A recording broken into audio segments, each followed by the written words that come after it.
It is time to wake up. On this show, we cover the stories the mainstream media won't touch. Live from the Rocky Mountains. Welcome to Redacted with Natalie and Clayton Morris. Are you ready? Let's get uncomfortable. Ooh boy, we're going to get uncomfortable today. Welcome in, everybody. Great to see everybody on this Tuesday. We're going to talk about coming war with Iran because they've been manufacturing consent manufacturing consent for war, but also on top of that, adding in the massive censorship industrial complex that is unfolding right before our eyes. Are we going to fall for it? We're going to talk about that today on the show. Plus, the MAGA fallout around Susie Wiles is interesting. Yeah, it's interesting. So now we have every member of the Trump administration coming out and saying, oh, no, we love her. We don't believe she says this. So we're going to look at what they're trying to sell us, what the administration says, and what we think is what. But what happened? The Vanity Fair? Yeah. So a massive expose in Vanity Fair where Susie Wiles kind of crapped on everybody. Dumps on everyone in the Trump administration. It's very strange. We've never seen this out of a chief of staff before. Spilt the tea, as my daughter would say. Yeah. We don't really know weird. what to make of it just yet, so we're going to look at it. We're going to walk around it. We're going to take a walkabout. We are. We're going to reconnoiter the rim. We're also going to talk about where the economy is headed. We're getting conflicting messages. On the one side, Trump administration is telling us that in Q1 of this year, the economy is going to skyrocket. That's when the big, beautiful bill will take hold. But we got some new economic data out today, which we're going to unpack. Also, 3i Atlas nears Earth on Friday, the 19th of December. By the way, all eyes, no pun intended, on Friday, the 19th of December, because we've got 3i Atlas. We've got Epstein transparency files released. Like, Friday is going to be a crazy, crazy day. So we're going to look at all of those things today. Also, this is not on the show today, but on Friday is the release of Avatar, the third installment. And we did an interview, which will run on the channel this Thursday, with Derek Brose, proving that the military crafted the script for Avatar. So are you going to go see it? Go ahead, but if you do, you should know what kind of propaganda you're watching. And I'm excited for you to see that. We'll release that. Is today Tuesday? We'll release that on Thursday. I keep thinking it's Wednesday. Yeah, no, I know. It's crazy week. Hold on. We got to live those days. We got a lot to get to today. So 2 things are happening right now around the world, and I hope you're paying attention. On the one hand, they are ushering in a new era of censorship, and 2, they are manufacturing consent for war against Iran once again. Both of these things are happening in real time as we speak. First, on the censorship piece. They're actively ushering in a really big, massive era of censorship around anti-Semitism. You'll be tagged, you'll be blocked, you'll be deplatformed, you'll be demonetized if you haven't already been those things. If you are critical of Israel or question the power structure of the Israel lobby or those in power specifically. And you're seeing it already in the mainstream media over the past 24 hours, all sorts of articles. Of course, this is over the summer, but they're just piling up right now. Deadly attack on Bondi Beach follows rise in anti-Semitic incidents in Australia. The entire mainstream media, of course, is in lockstep. And the media infrastructure, of course, is fully in on this. Watch. The brutal terror attack on the Jewish community putting new pressure on Democrats here at home to confront the tide of rising anti-Semitism in their ranks, like those college students who chanted "From the river to the sea." Democrat Senator John Fetterman with this message for his party. Just call it what it is. Anti-Semitism is a worldwide scourge, and it's constantly demonstrated to be deadly. Mm-hmm. Wait. It's deadly. The words are deadly. And I was going to say, when Netanyahu says "from the river to the sea," it's not bad, right? Isn't it? He says that all the time. He's allowed to. He's allowed to say it. Didn't you get the rule book? And he's also allowed to say that they control the media. He can say that too. We can't say it. So across the board, the media are pushing this argument that anti-Semitism is on the rise. Of course, what they're not telling you is exactly how they're measuring this, or how exactly are they measuring this? It'd be really interesting to know. Is there like an anti-Semitism, like Santa singing, needle that goes up and down with the amount of holiday cheer. It goes up, goes up. I'm pretty sure you're supposed to self-report. Everybody's self-reporting. If they say something anti-Semitic, they have to call a hotline and say, well, we have I did shown you before, once the Trump administration started to go after universities and fine them for rising anti-Semitism, we showed you the ADL, the Anti-Defamation League's report showing that the most common instance of anti-Semitism on college campuses is Jewish students, this is a quote, hearing problematic comments about Israel. So Jewish students are reporting on campus that they are experiencing anti-Semitism because they have heard problematic comments about Israel.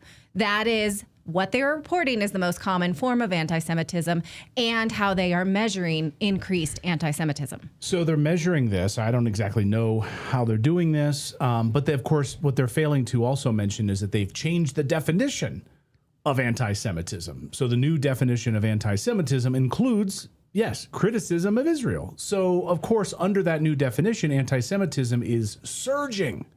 Imagine that. Imagine being married and your spouse says, hey, you forgot our anniversary. And you say, no, I didn't. I know it's next week. It's, October 20th.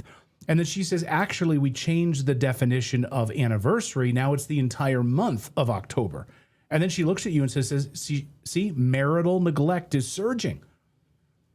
Across the United States, men are forgetting their anniversaries. No, they're not. You just change the definition. You just move the goalpost. Well, actually, I want to push back hard on this because so many Jewish people and people who understand the Jewish faith understand that the government of Israel does not represent the Jewish faith in any form or fashion. And it's anti-Semitism to force that on Jewish people. That's how I feel about it. You should not automatically assume that a Jewish person supports a foreign government. That, to me, is anti-Semitism that no politician would admit. Right. That the state of Israel is, in fact, arguably the greatest threat to Jews. Like, wow. That's a paradigm-shifting thought for a second. No, what I'm saying Jews worldwide. But no, I'm saying assume that all Jews are loyal to Israel is anti-Semitic in my book. Right, but pushing this narrative. But they push this narrative. Dave Smith.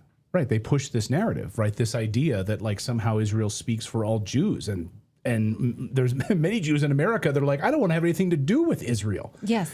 And well, so think what, about what I'm saying is that could this be the greatest threat to international Jews? Is the state of Israel pushing this on them? Clearly, this puts them in danger because you don't know what you're working with when you see a Jewish person because they have a warring foreign government speaking for them. That's any thinking person would understand this. Go ahead, David. And immediately after the attack in Australia happened, Benjamin Netanyahu said they're attacking our people. Yes, like even though all Jews, they were not Israeli passport holders. Right. Exactly. Well, you might have had a crisis actor there or two, that was like, I was there on October 7th and I'm also there on Bondi Beach. And, next week I'll be at the next one. So what's interesting is that surprisingly, even J.D. Vance kind of pushed back against this new media push around anti-Semitism with this tweet. He said, I would say there's a difference between not liking Israel or disagreeing with a given Israeli policy and anti-Semitism. That was seen 2.8 million times, to which I responded, amen, hallelujah. Thank you, Mr. Vice President. Finally. I'm so glad you can see the distinction where most politicians cannot. Because really there are those on the right that really want to push J.D. Vance in the opposite direction. They want him to be out there almost like a representative of AIPAC, and they're actively pushing it. They're like saying, hey, Mr. Vice President, you better get on board with this, or I don't think your 2028 bid for presidency is going to work very well. You better get on board with this idea of anti-Semitism. Say the old guard. Another talking point about this very tweet is why is he parroting Democratic lines, which is hilarious that this should be partisan. We can criticize anybody we want. We can feel any which way you want. You cannot like certain types of people. You are allowed. You cannot like golden retrievers. Although who doesn't like? Everybody likes golden retrievers. They're dumb and they're beautiful. Don't say that about golden retrievers. I derailed. Okay, but they're not very smart. But they are lovable. They're highly lovable. How dare you, they're sir. Beautiful dogs. But I think anyone would agree that golden retriever is not the smartest of the breeds. Anyway, he was responding to this dipshit Atlantic article that was written by Yair Rosenberg, who says, the more I'm around young people, the more panicked I am. Now, if you read the article, it features commentary by an older person. So this is not Yair saying the more I'm around people. He's writing an article about an older person as sort of the basis for the article, that older people, the more I'm around young people, the more panicked I am due to their, quote, anti-Semitism. Or do you mean their criticism of Israel's genocide? No, he means Jewish people, specifically in this article, that these young people really don't like Jewish people, he says, with like a sweeping generalization, to which J.D. Vance kind of responded on that. Said, it's okay to actually criticize Israel if you're not a fan of their policies. Like, that doesn't mean they're anti-Semitic. Anyway, in Australia, home to the Bondi Beach attack, the expected, of course, is happening right now before our eyes. The government now admits that despite the fact that they already teach the whole history of the Holocaust to their children. They teach the Jewish Holocaust. They leave out. They don't. All right, but they teach the Jewish Holocaust. Only. They don't teach all of the other Holocausts that have happened because, of course, Jews have co-opted the term Holocaust, so it can only apply to them. But anyway, yes, they teach the Jewish Holocaust during World War II to all of their education in their education department across Australia, she says. But now they're going to start reviewing their curriculum to really start covering this new modern version of anti-Semitism, the newly rewritten version. Watch. That we already have in our schools compulsory Holocaust education. But I think what we've seen in recent times is that Holocaust education is as important and as crucial as that is. It perhaps doesn't pick up the contemporary hatred of anti-Semitism that we are seeing on our streets, and the way words are being used as weapons, but perhaps not having the understanding of why they are so hurtful and the history in which they are seated. So that is why we are giving consideration at a state level of what more needs to be done to respond in new ways to what has been an age-old hate that has reared its head in very ugly and new ways. Yeah, now, I have a question for you, Clayton. Weapons or words? Just want to put a point on that. Based on this. Okay. So we get all new government policies in the wake of 15 deaths of Jewish people. But that's a low number for deaths of civilians in Gaza. So where are those policies? Oh, the Australian government is not rushing at all to cover that part of the story in their education policies in school at all. Attacks on civilians. No. Not just in Gaza, but in the West Bank. And beyond. So that will not be part of the new curriculum. Where are those charts? Where are the outrage about anti-Muslim sentiment? Where's the new policy? It's not going to happen. It's not going to happen. Why? Not in Australia, because, that's part of the agenda. That's part of the plan. You cannot speak out and make these distinctions. You're not allowed to. As Trump's new anti-Semitism czar just pointed out, he says the State Department is going to have a whole division dedicated to battling anti-Semitism on the internet in the United States. How do we battle anti-Semitism on the internet? How are we doing better on algorithms? What companies can we work with? We are going to have a whole division within the office of the Special Envoy to combat anti-Semitism that is going to work on technology and working with the greatest leaders in technology, many of whom are Jewish and have offered their assistance. Yeah. Peter Thiel, we're going to get the whole Palantir group. We're going to get all of these people to censor you and really go after your internet. Well, and they specifically said they're going to get the highest priority in the State Department. Mm-hmm. Yeah. So a new division in the State Department under Marco Rubio. Good, Philip. I was under the impression that the Constitution had a higher authority than a government. Isn't the First Amendment kind of at play here? Yeah. Like Not when it comes to Israel, the government actively seeking out free speech and thwarting it? That sounds like a problem to me. I'm curious how many of these, this will have to be at some point solved at the Supreme Court level, you'd think. But who will bring it? Well, I mean, we'd have to know the case, right? It's always going to be some obscure, weird case, right? It's going to be some college kid on a campus who wanted to have a particular group, and he were told no, but then there was another group that was allowed to be, there's going to be some weird obscure case that's going to go all the way to the Supreme Court. It would have to be, right? I mean, think of the Skokie, Illinois case in which the Anti-Defamation League did in fact support Nazi rallies in the public square because they found it, many of them found it really important for free speech. We are no longer there. The temperature of selling anti-Semitism is such that they could no longer afford that. And so someone in the chat saying you two are anti-Jewish. Read the Torah. They're not supposed to have a war or a government, and especially murder. This has nothing to do with Jews. This has to do with criticizing the government of Israel, which to my end has no moral high ground. Definitely not on behalf of a religion. And it's anti-Semite, thank you.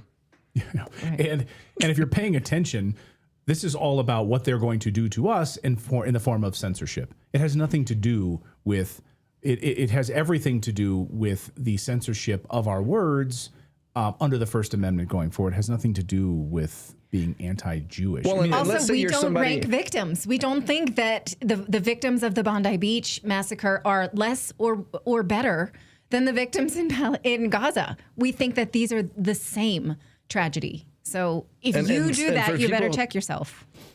Exactly. And there's people that like you worry about the economy, so you don't want us sending money overseas anywhere. Guess what? If you don't want $3.9 billion a year going to Israel, you're an anti-Semite. So even if it's a policy thing for you with the economy, they're going to paint you as an anti-Semite. I mean, that's why I go back to J.D. Vance's tweet, right? It's succinct and it's spot on, right? I think that this is a new generation. It's the falling out of the neocons who have sold their love for Israel as the number one virtue, and he understands that he's not going to be able to run in the next election unless he breaks with them. That seems quite obvious to me. He's got to break that, because you have idiots like Lindsey Graham out there today saying, you know, he thinks you're an idiot if you don't support Israel. Like, those were his words. You're an idiot if you don't support Israel. And he's totally fine giving billions of dollars to Israel. He says we have a common enemy.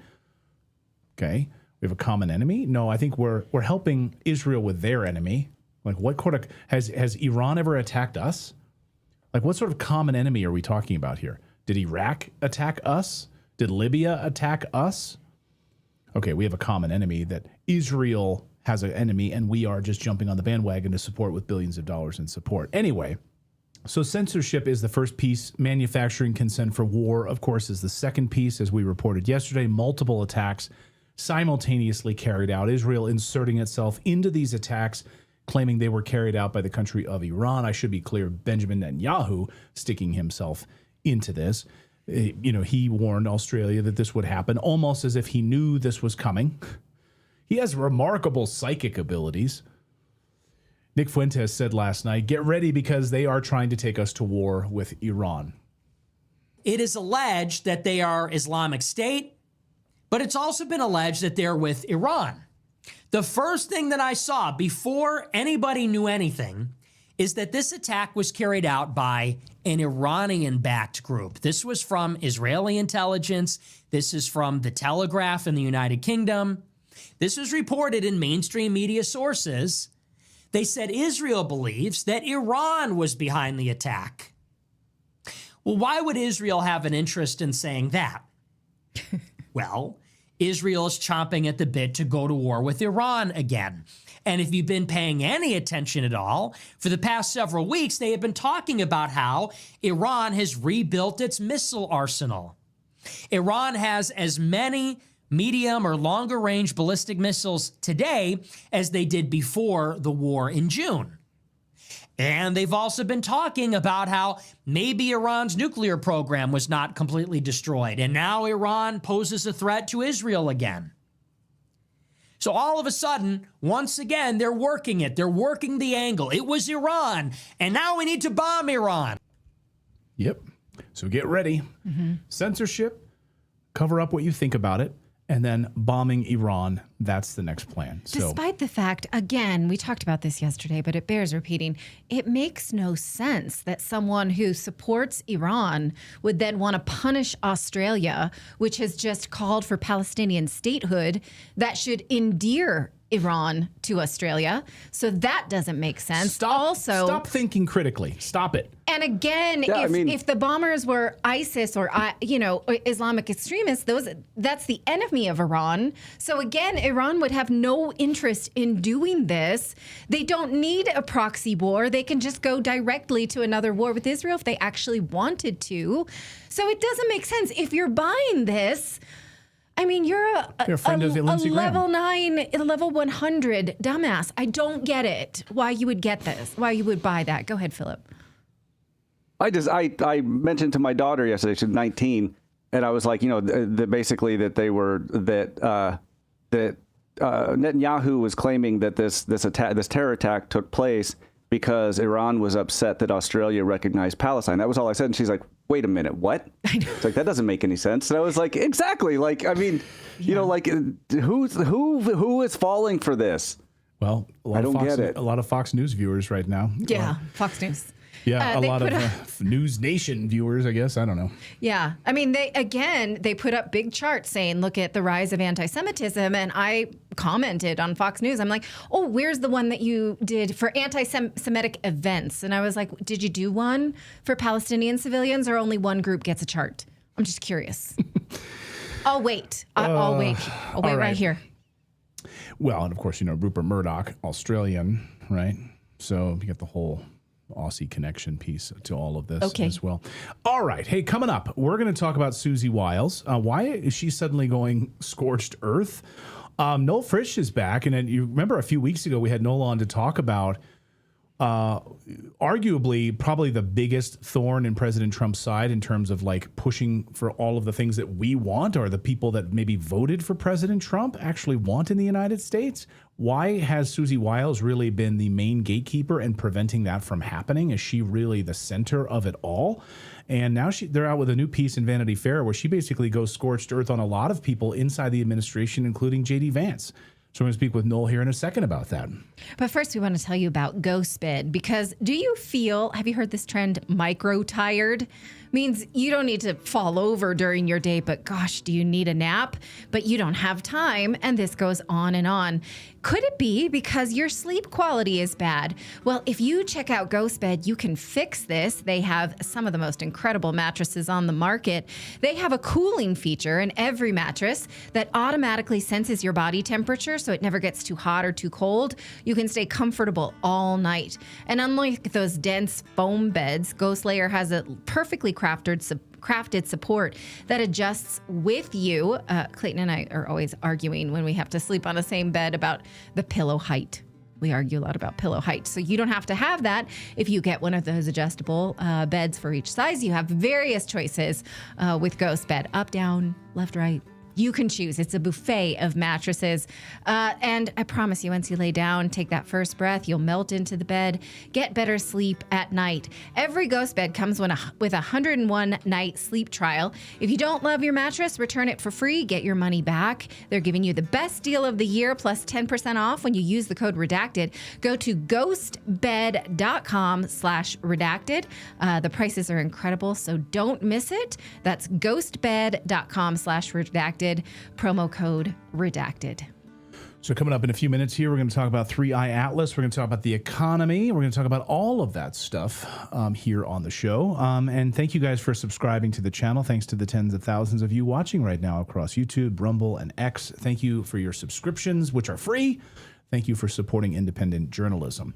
And thank you for seeking the truth, like our next guest.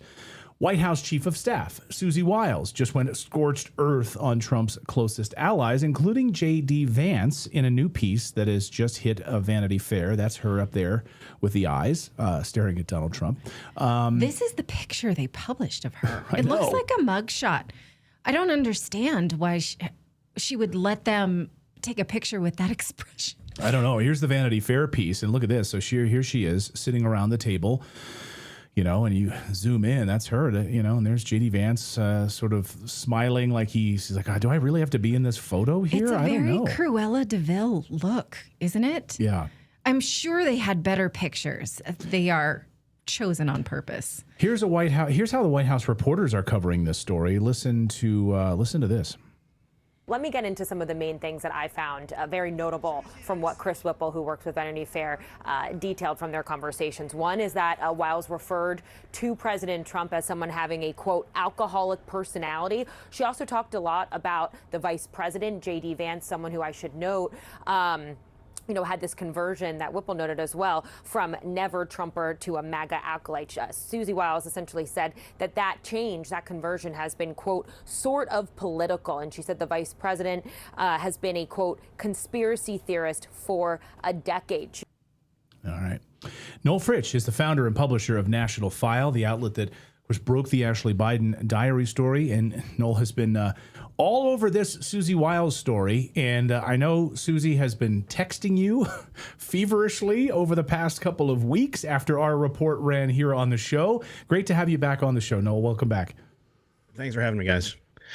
What do you make of this? I mean, what do you make? This is bizarre because let me put up what Sagar and Jetty had to say. He posted this on Twitter just a short time ago. He said, am I taking crazy pills here? The White House chief of staff did 11 interviews on the record, trashing her boss, her colleagues, and directly contradicting the public messaging of the last year. And the very people she humiliated are posting about how great she is.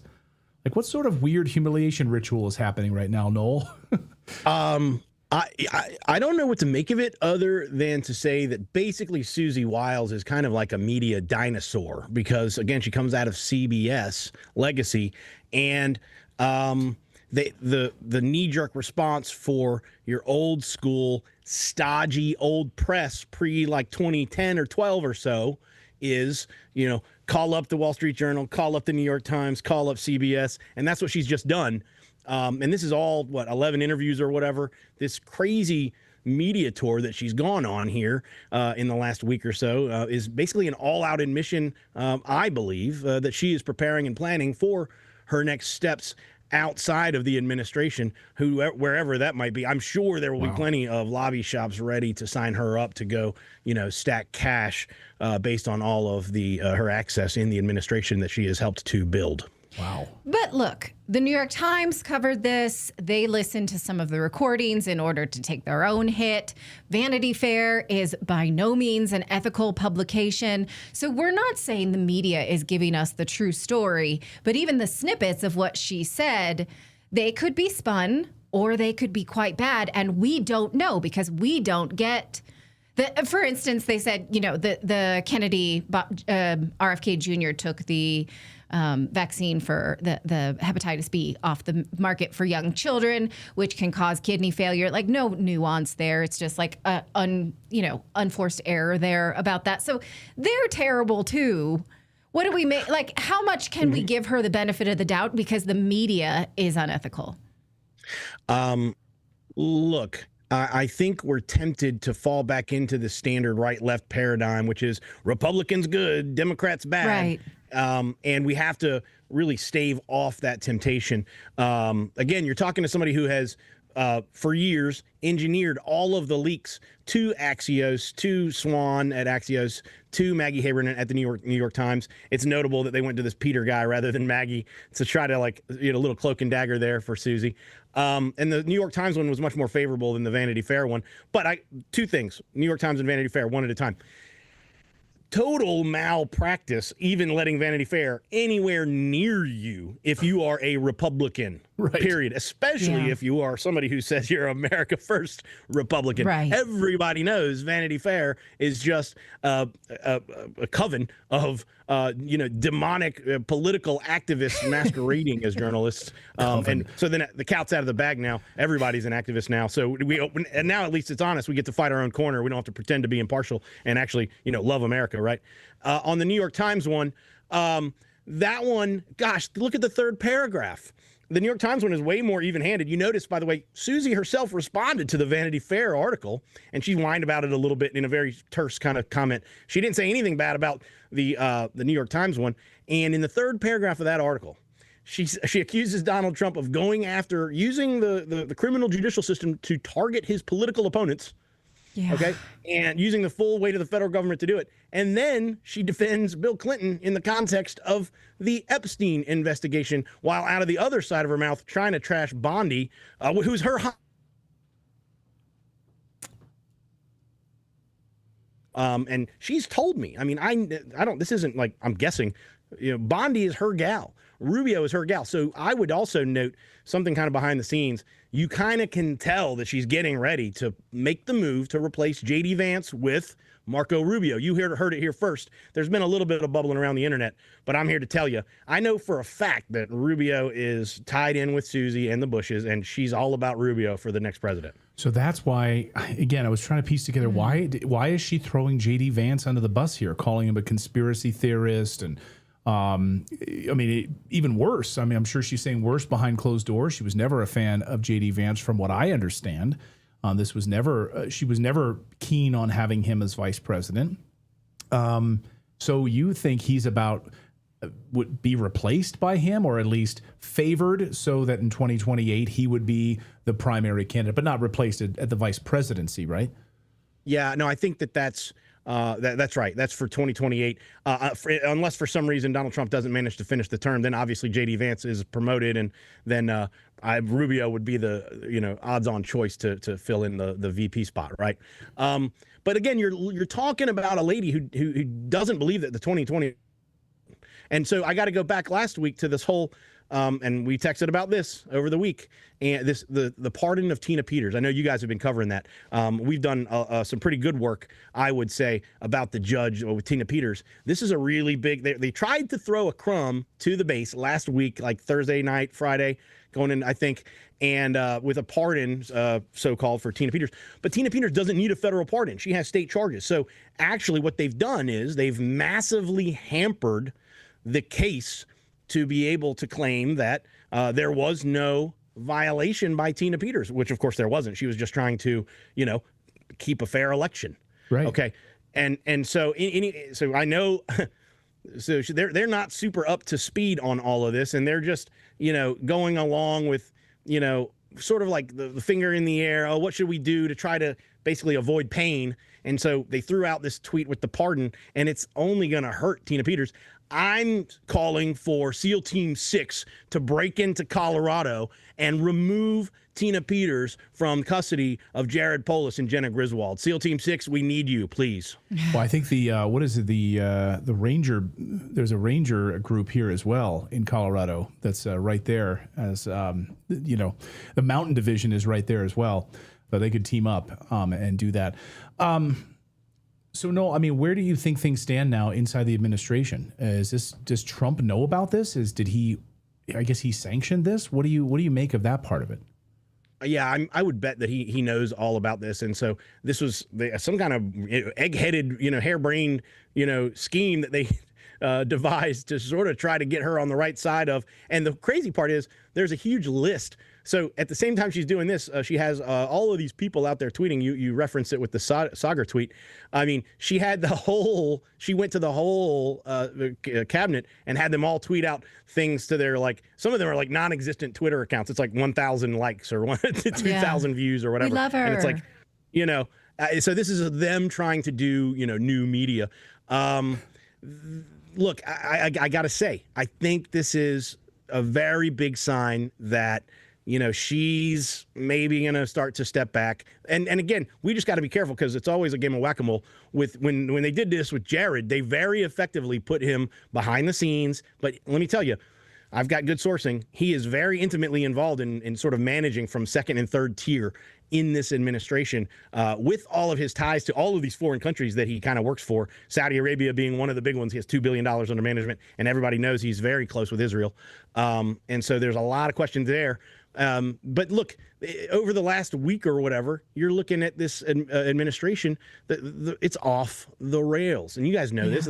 Trump signed $1 trillion defense bill. He's pushing 6G networks and capability so they can enhance the 3D surveillance on people.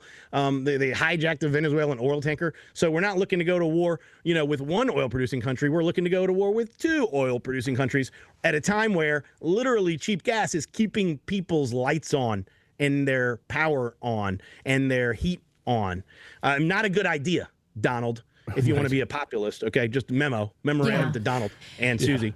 I brought two clips that I want to ask you about from the Vanity Fair article because they show me sort of a dog whistle betrayal against independent thinkers. So here's one where they ask her about Elon Musk and she says, well, I just couldn't believe that he went after USAID because anyone who's ever paid attention to government believes that USAID did good work. And that floored me because a tiny bit of research will tell you that USAID funds the drug trade.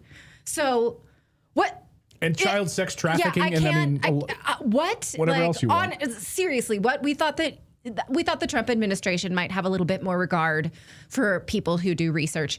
Here's the other one where she talks about USAID programs and how it's so great because they make all these vaccines and how she's so sad that, now without this funding, we won't be able to provide immunizations in Africa. Again, do a little reading, just a little reading. And that to me, because again, I felt some hope in the Maha movement. I felt some hope in the Doge movement. Feels to me like an utter betrayal of something that I had some modicum of faith in. What do you think of those, of that? Oh, it just shows how out of touch they are. And so, look, we know going back several weeks, 4 weeks, they're calling in folks to sort of help them with their messaging and help them with their polling. I'm just a memo to Trump and memo to Susie and all the pollsters, John McLaughlin and Fabrizio and all the guys. Hey, don't look at the polls. Just do what you promised you were going to do. It's real easy. You'll save a ton of money. And you can just go do good stuff for the American people instead of sending $800 million more to Ukraine, $650 million more to another war in the Levant or wherever this is, another war. It's insane. And so again, the administration's off the rails. They all know it. And I think I said last time, I believe that they're actually engineering this implosion of MAGA and America First on purpose, sort of purposely to divide. Again, they're using tactics like they'll doodle in the margins. They'll do a little bit here and a little bit there, but they'll never actually strike at the heart of the matter on a particular issue. And I mean, obviously, in a couple days here, we're going to have another Epstein failure. It's going to be a failure, mark my words. And they know it. And so they have major problems. They have no idea how to deal with them. And the only thing that they can fall back on is, well, but we need you next year in the midterms to vote Republican.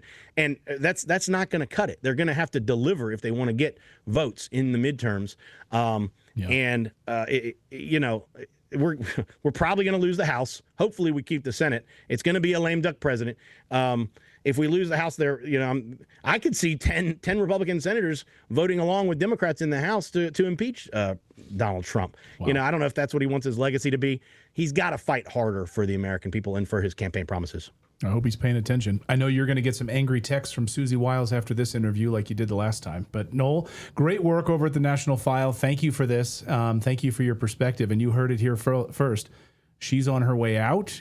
She's going to be... And she's taking Marco Rubio with her. Yeah. Well, she's going to be in their lobbying position. And she's going to be making lots of money on the lobbying side as she's out of there as chief of staff. Yeah. Noel, great to see you. Merry Christmas to you. Thank you so much for your great work. Thank you, guys. Appreciate it. All right. Well, I thought we were going to lose the midterms because of Candace. Like what? I know they told us that too, right? They're always trying to blame the women. Now I'm just worried that the next presidential race will be Marco Rubio versus Kamala Harris for some reason, and I don't want to live in that timeline. Oh my God. I don't want that to be my options. Ew. I want to move to Mars with Elon if that happens. Right. Well, if our chat is to be believed as any kind of temperature, no one here wants to vote for Marco Rubio. No. Not a one. All right. Just give a thumbs up or thumbs down. Marco Rubio for president. If I may, I'll cast the first vote, which is absolutely thumbs down. No. Get my socks out. I do not need another neocon in the White House. That is for damn sure. Yeah.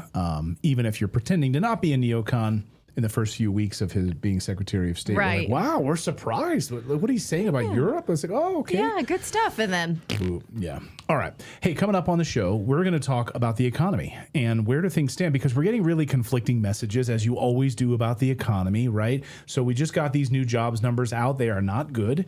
We just saw the Fed lower interest rates again, which of course is a sign of a weakening dollar and trouble on the horizon. Although the Fed said that inflation wasn't as bad as we thought, wasn't running as hot as we thought. So is inflation dropping? We're hearing that.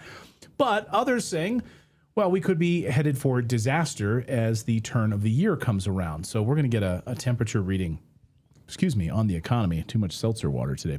And we're also going to talk about I don't know why you drink that during the show. Oh, I love it. Because you know it's going to make you burpy. I love it. I can deal. But then you have to excuse yourself. I know, At least I'm it's sorry. coming out the top. So we're going to do that. We're going to talk about 3i Atlas and the latest revelations there. 3i Atlas about to hit its closest point to Earth on Friday, and we are going to talk about that coming up. But first, cybercrime spikes during the holidays, especially around Black Friday, Cyber Monday, and heading into the holiday season. That's why it's more important than ever to use WebRoot.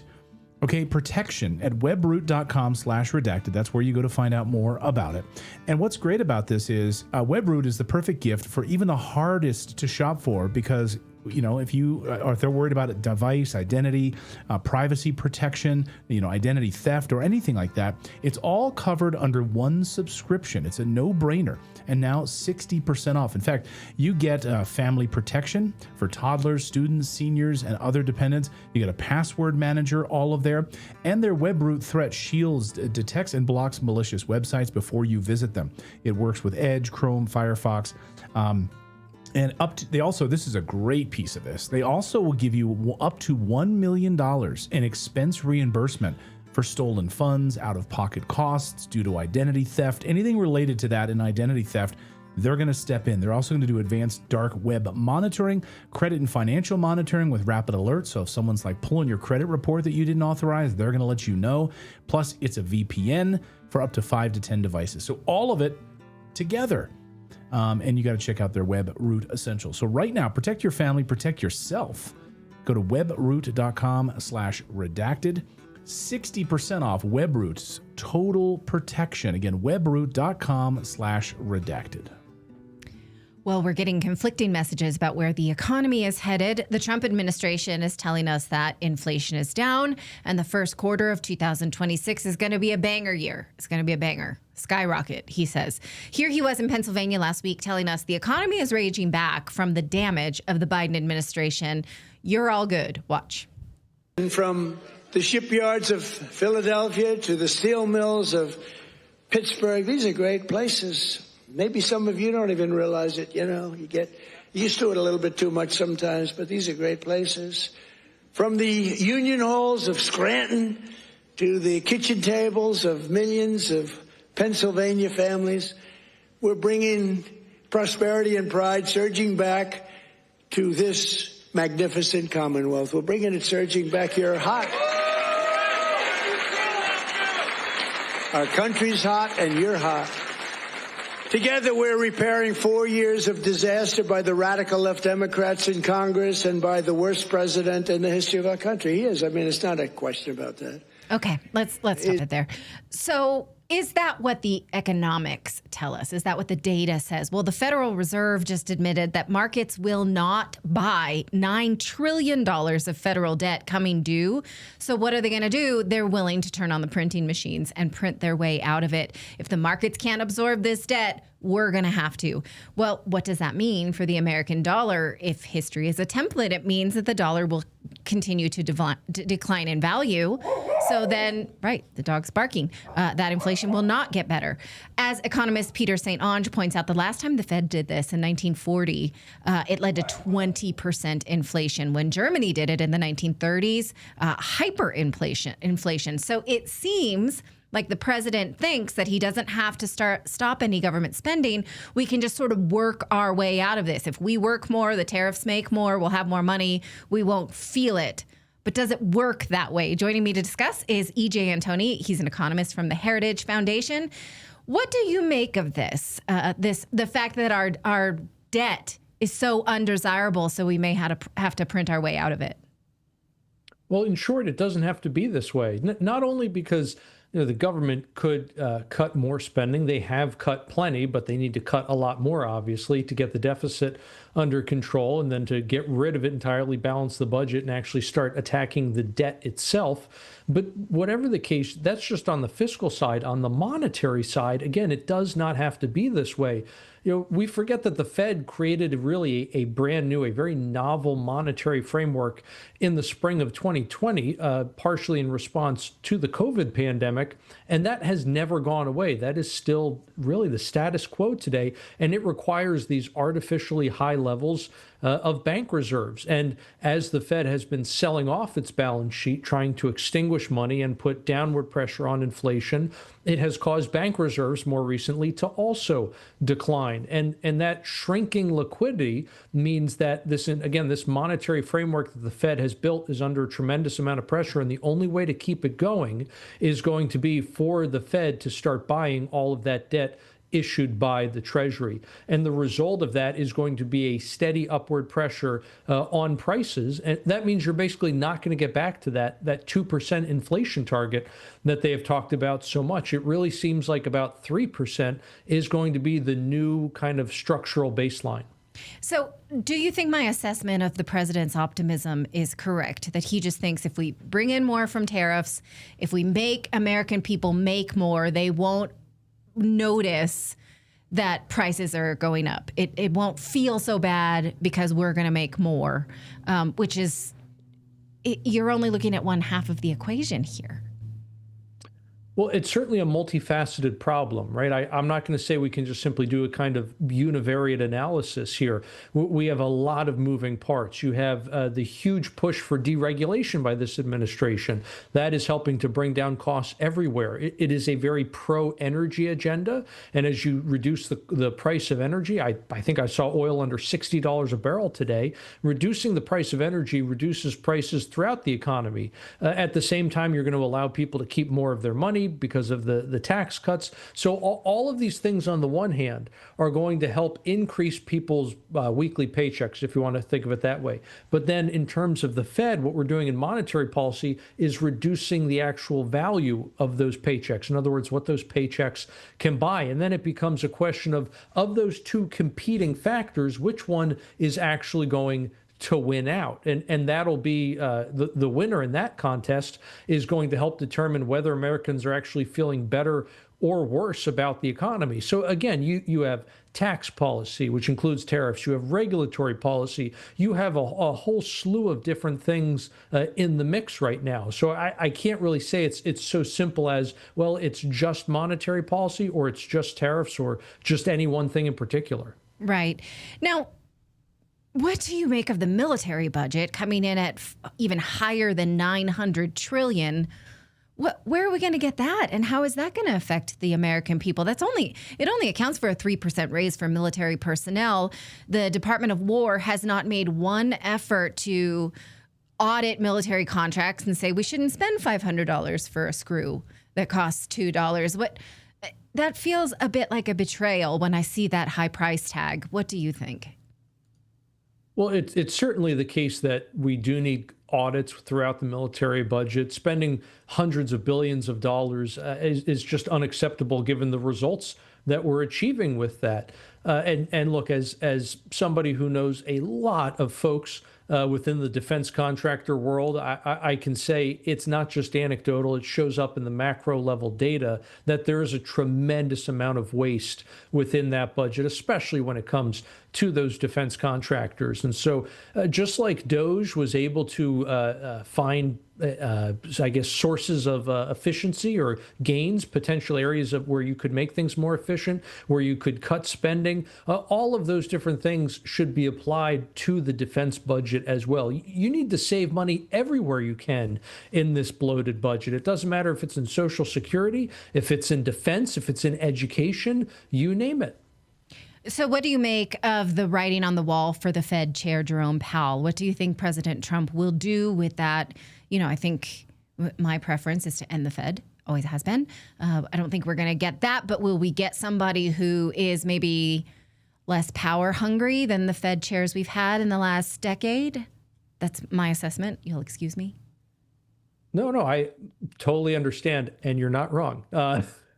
I would not be surprised, if I think Powell is going to leave in May. It's not just simply going to be a question of being chair versus being a member on the board. I think he is He is more than ready to retire to the country club at this point. But I would not be surprised if you get somebody like a Kevin Warsh, let's say, in there as the next chair.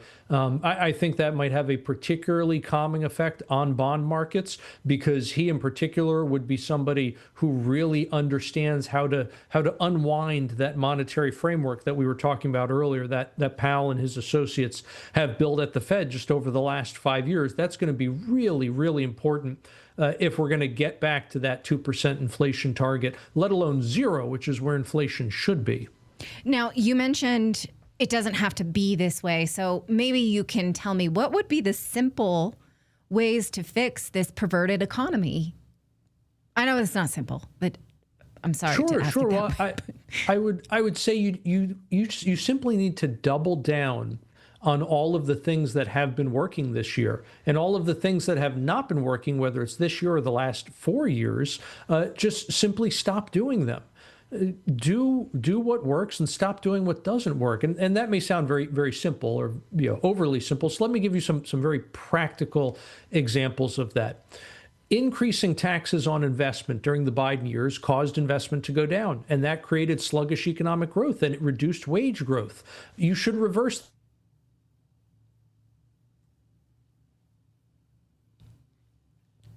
reduce taxes on investment. That'll be very, very positive there. That'll help boost economic growth. It'll help boost wage growth.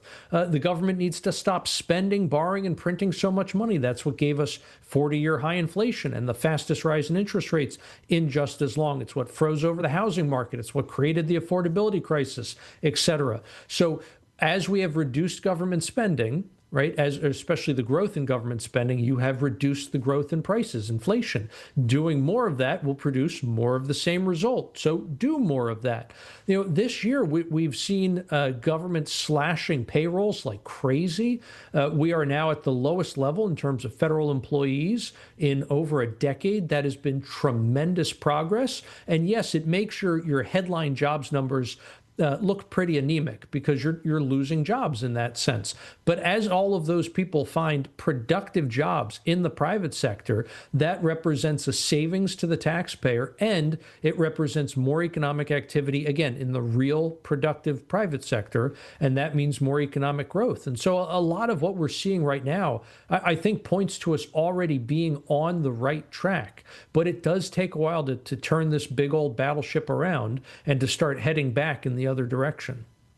Well, thank you for your expertise. It's always welcomed, because, it doesn't feel that much better. We don't know how much optimism to have. So it's always a measured approach when we talk to you. E.J. Antoni, one of my favorite guests. Thanks for joining us today. My pleasure. Thank you for having me. All right. Well, coming up, we're going to talk about... Well, we're going to talk about 3i Atlas, because on December 19th, we've got a lot. December 19th is going to be a crazy day, because we get the transparency, Epstein files, maybe, although Noel Frisch on our show just a few minutes ago said it's going to be a disaster from the Trump administration. A dud on Epstein. But we are going to see 3i Atlas at its closest point to Earth, maybe since the last time it was here. It was here a couple 100,000 years ago, when it was involved with the caverns on Mars and whatever structures are there. So we're going to talk about that coming up. Plus, I don't know if you guys saw that Steven Spielberg just dropped his new trailer for his new Disclosure movie, which is coming in the summer. Now, I was hearing about this, saying this is all timed for 2026 to be like the year of disclosure. Mm-hmm. Steven Spielberg, of course, ahead of his launch of Close Encounters of the Third Kind, was privy to some incredible films that led him to make that film. So what has he seen? What are we about to see in 2026? I'm very excited to talk all about that. But first, we want to tell you about Connect Invest, because, hey, as we just spoke about, the value of the dollar is going down. It will continue to do so, especially because the Fed has decided that it will buy up all of this debt if the private markets will not. So what does that mean? Well, people are losing money without even realizing it. It means that savers are losers. It means that your CD is not beating inflation. The stock market is a casino designed as a retirement plan to help you partner with the government to invest in big business. So if you're tired of watching your hard-earned money sit still, or worse, go backwards, you need to hear this because there is finally a stable, simple real estate alternative that thousands of investors are already using to build predictable income every single month. It's called Connect Invest, and it's one of the smartest places you can put your money right now. And here's why: you're not buying stocks or timing the market, you're not guessing, you're not saving. You're investing in real estate-backed notes and earned fixed monthly income with annualized returns of up to 9%. So no volatility, no surprises, no sleepless nights. And here's the shocking part: you can start with just $500. So here's what you do. Go to redacted.inc/invest, open a free account, put just $500 or more into your wallet, and then choose the terms of your note, 6, 12, or 24 months, and then sit back and collect your income. You're helping fund commercial and residential real estate projects, but you don't have to actually manage them. Think about toilets and sinks, not imaginary gains on a chart. This is real assets, real income. And here's where it gets even better because you're a part of our audience. Connect Invest is giving you an extra $50 bonus as soon as you sign up and fund your account. That's free money. So if you've been waiting for a sign, this is it. Head on over to redacted.inc/invest. Sign up today for that $50 bonus. Join the thousands of investors who are growing their wealth. Again, redacted.inc/invest. Well, a couple 100,000 years ago, 3i Atlas, according to the sources we've spoken to, has been in this solar system and is now about to return on December 19th for the first time in a couple 100,000 years. Of course, it was all tied to what was then on Mars. Caverns on Mars. You should look into it. It's pretty interesting stuff. And it's about to hit here on December 19th. It will be the closest point to Earth since that point a couple 100,000 years ago. And all of this is happening right as today we got a new trailer from Steven Spielberg for his new film called All Will Be Disclosed. That is the new film. You can see billboards popping up all over the place. June 12th, 2026. These are all over Times Square today. And here's just a little piece of this new trailer about disclosure. Watch.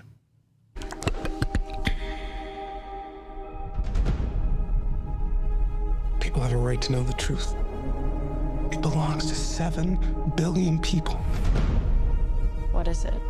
You wouldn't believe me if I told you. So I'm gonna show you.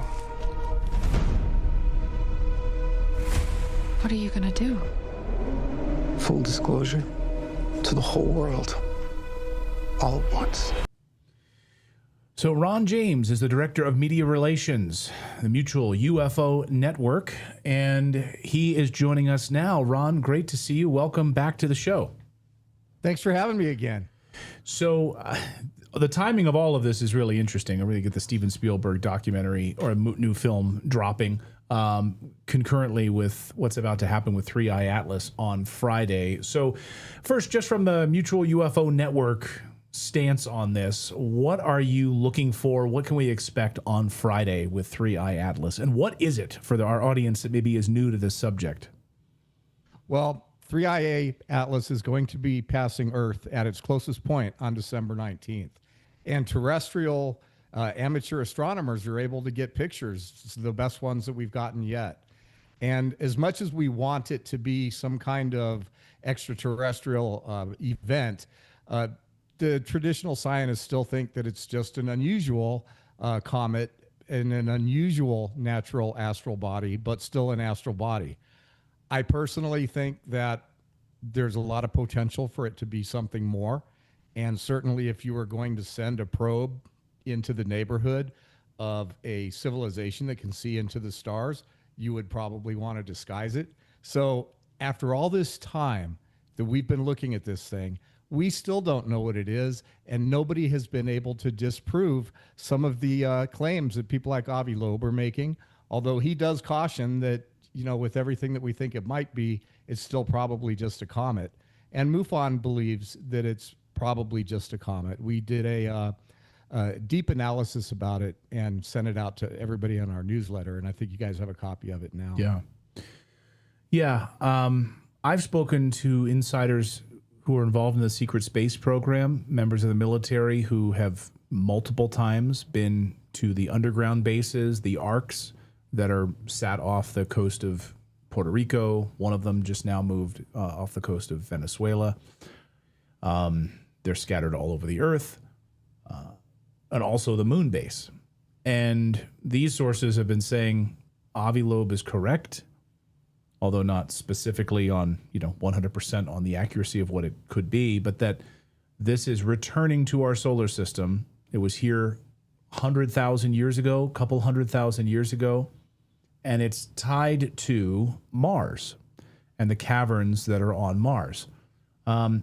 Maybe you can talk about some of the stuff about Mars, because some of the drawings and stuff that I've been seeing from insiders who've sent me these things point to some very interesting things happening on Mars.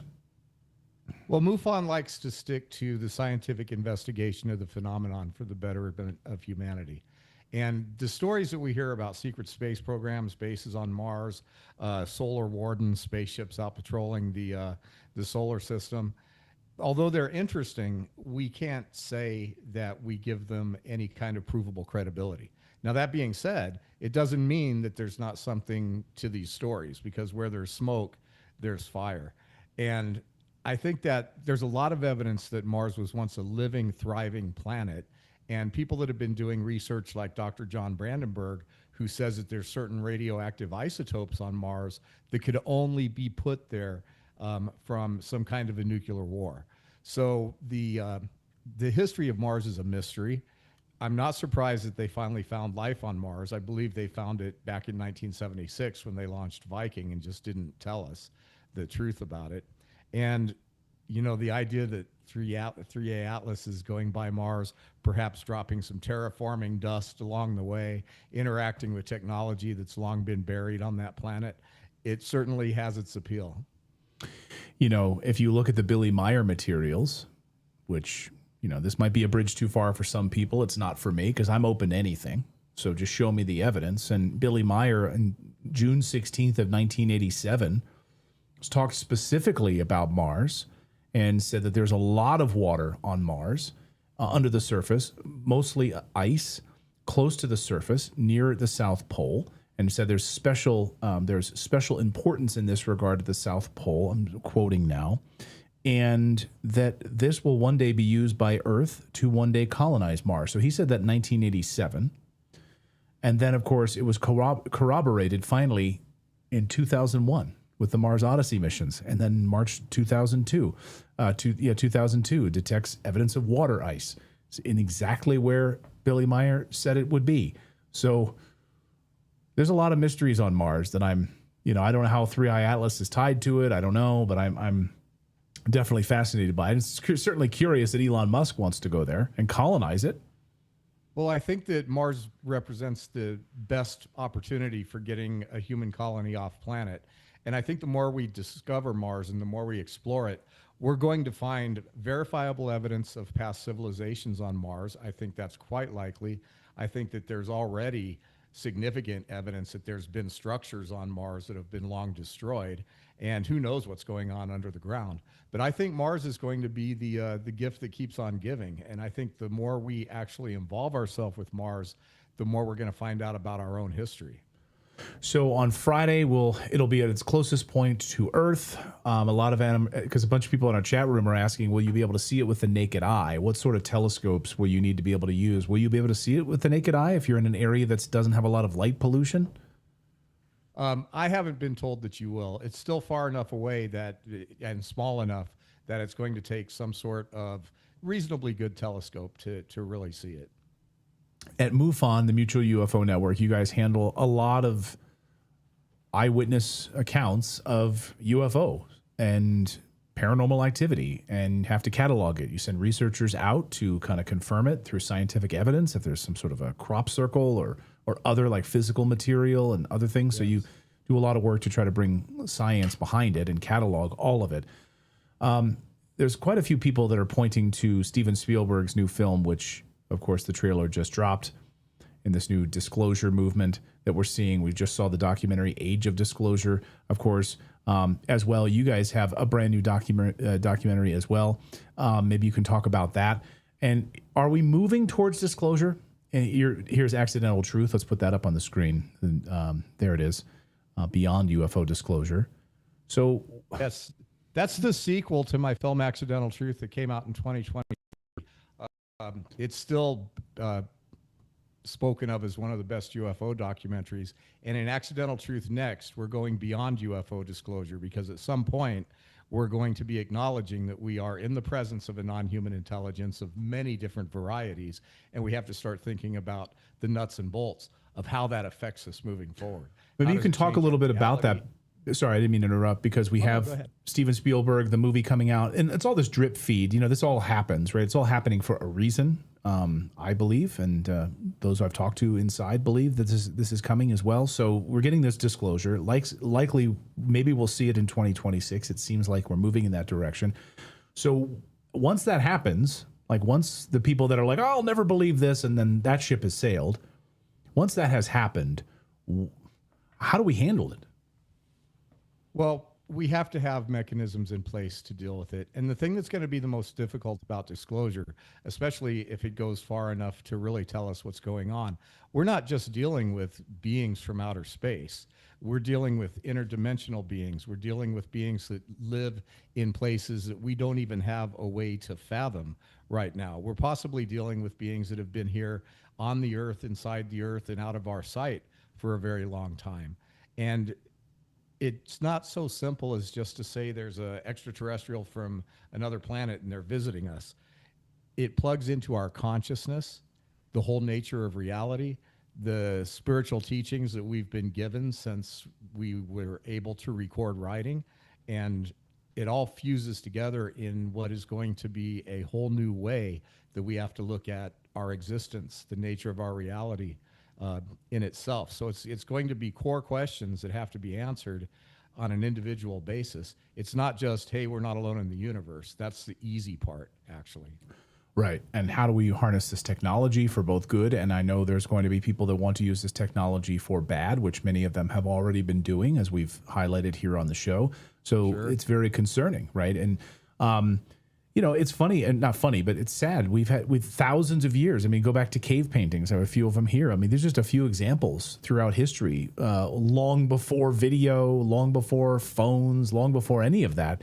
We go back, you know, thousands of years with cave paintings of UFOs and all of that, going back many, many thousands of years. So this is not like a new phenomenon. It's not. These beings have been with us for really all of recorded history, and may even have a hand in our genetic engineering and how we became the efficient human beings that we are, with this really fantastic physical design that seems to work really well. What's interesting is that we're coming full circle. The people that are having encounters today, especially the so-called experiencers, people that are having individual encounters with these beings who are telling them things, are being told the same things that we've been told as a species by non-human intelligence for a very long time, be it angels, demons, gods, messiahs. The message is the same. And it's basically become peaceful, wake up, embrace your spirituality, and you'll be able to move forward in a way that enables you to become part of a galactic family. And if you can't do that, then we're probably not going to get let off the planet, and we're headed for self-destruction. So no matter what the face of the message is, the message is largely the same throughout history. When you look at, I'll get you out of here on this, I'm always curious what MUFON is cataloging lately, as you guys have that central database. Have there been, in the past few weeks, like, has there been one or two big sightings that you've just been stunned by? Has there been anything that's happened that you want to share? I don't have anything that recent, because I don't think we've had anything that really just jumps out. But what we do have is a lot of people contacting us to tell us that they've been getting messages about what this comet is, and that they're getting these psychic intuitive hits. And then we're also seeing a lot more unidentified submersible object reports. But we think that has to do with the awareness that's being created. And, you know, just one last thing, you were mentioning the Steven Spielberg movie. He's been involved with, you know, E.T., the Close Encounters movie that was supposed to be a recreation of the Eisenhower meeting at Edwards Air Force Base. A lot of people think that Steven Spielberg has had people whispering in his ear and kind of guiding him to reveal information. So there's every reason to believe that there's going to be a lot of grains of truth in this new film.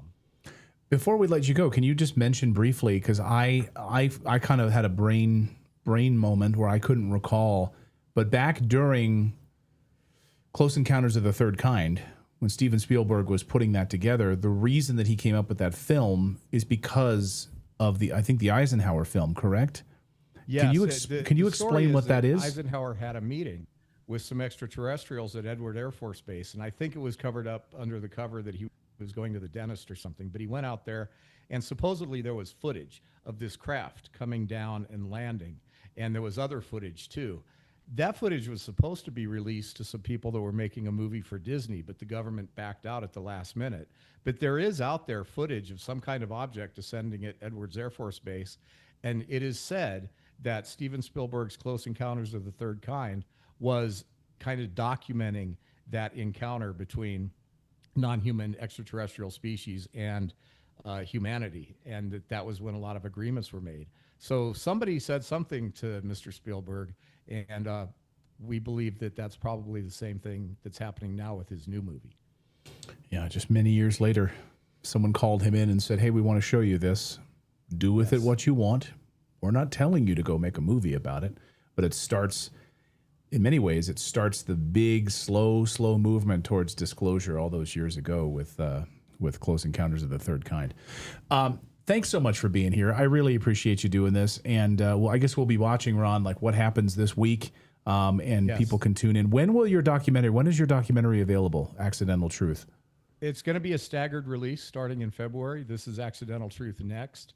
And if people haven't seen the first Accidental Truth movie with Matthew Modine as our narrator, they can watch that for free on YouTube right now. So it's a good one to get caught up with. And the next one is really, it's going to blow people's minds. Highly recommend it. Go check out Accidental Truth, the first one, and then get ready for the release of Accidental Truth next. So we'll be definitely watching that. So thank you so much, Ron. Great to see you again, as always. And you too. Keep our eye to the sky on Friday, that's for sure. Thanks, Ron. Expect the unexpected. Yeah, I know. I hope so. I've been waiting for this. All right. Thanks, Ron. All right. What do you guys think in the chat room about this? People are saying, I don't know about that. I don't know about that. I mean, here's the thing. We already have on the congressional, like the idea of there being aliens or that we have craft or bodies, like that's all been documented. That's already on the congressional record. Like that ship has sailed at this point. Now it's a matter of like, at what point do we get to see this information? Like, what point do we get the disclosure? And instead of all these whistleblowers, members of the military who've had their lives ruined as a result of it, I mean, some people have been killed over this. Actually, a number of people have been killed over this. There are people who fear for their lives actually coming forward and admitting, like, what does Lockheed Martin have? You know, what does Boeing have at their disposal? What do these defense contracts have at their disposal? So, you know, I was speaking to someone the other day at Lockheed. I mean, he's got top secret clearance. And he said, you know, people have no idea. People have no idea. And it's going to blow people's minds when they do. When we finally get this disclosure, it's going to be earth-shattering, to be sure. It's going to be faith-shattering. I think, you know, you saw the Catholic Church a few years ago trying to get out in front of this and trying to, you know, because I think a lot of people's faith will be shaken. I don't see why that's got to be a problem. I think in many ways it would make people more faithful, you know, would have people sit down more and pray and go towards being a better person. Like, if anything, I think it would drive more people to faith, whatever faith, you know, meditation, prayer, whatever, to a higher being. But anyway, that's my thought. Go ahead, Philip.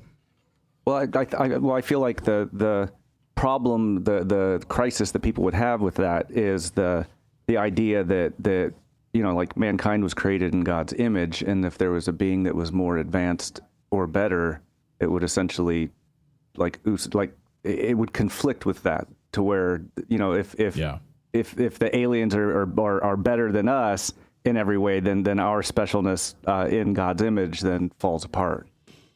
But it's also the promise of what we can be, right, at the heart of it, right, which is to lower entropy, to stop killing each other, right? And so when you've had contactees, you've had members of the U.S. military who've worked with these Nordics and off-world creatures, I mean, there's many, many books written. You can watch the testimony of these high-ranking members of the U.S. military who, I mean, you want to call them liars? Fine, I don't. Who've interacted with these beings, who've worked with them, both at the arcs in different locations and off-world, and said that they're like incredibly peaceful, like when they're in their presence. So maybe, created in God's image, like we have the ability to be better. I don't know. But, I don't have the answers. So it'll be curious to see what happens. I'm very, very excited about it. How do you guys feel about it in the chat room? Interdimensionals for sure. And that's a big piece of this too, the interdimensionals. Yeah. Rage in the chat says, rage against the Thialgos says it's crazy there are people who still think this is BS. I know, isn't that crazy?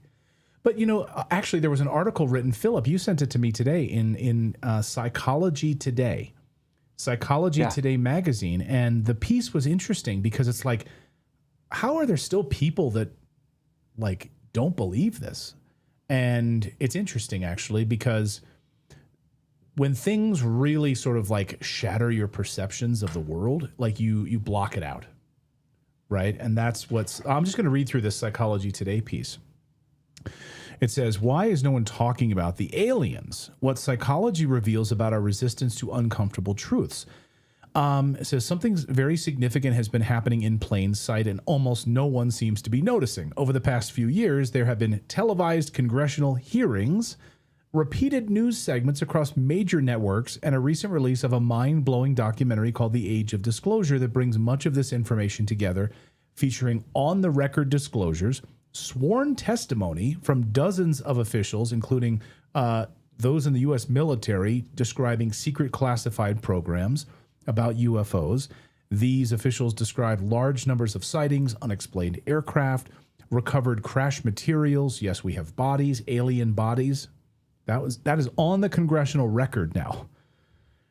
So you want to perjure yourself in front of Congress and go to prison for lying to Congress?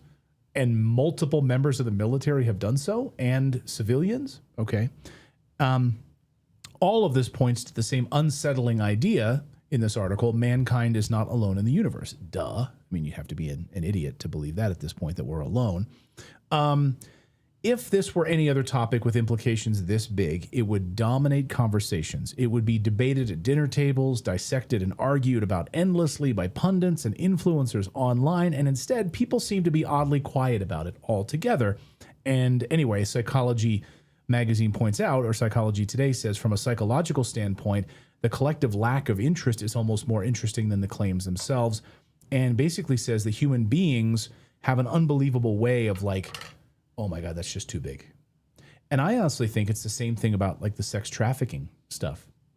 I've noticed a similarity when we cover all of the child sex trafficking operations, that the United States is one of the largest purveyors of child sex trafficking in the world. And these children are flown into the United States. They're brought in on secret clandestine trips from Ukraine, other places. And these children are sold off across the United States to wealthy individuals or otherwise who are willing to pay, $30,000, $35,000 just to have a child that they're then used for sex slavery. I can't hear about it. Stop talking about it. It's like they kind of block it off because it's just too much. It's too much to hear. And Psychology Today says when new information conflicts with identity, that's when we tend to block it out.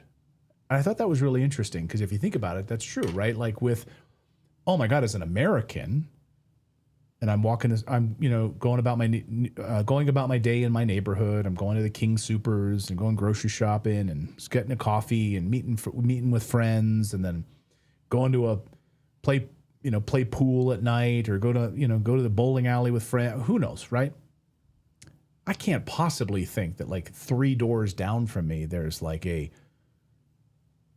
children are being sex trafficked into the house that's 3 doors down from me. As an American, like that can't be happening in America, and yet it is at a massive, massive scale, right?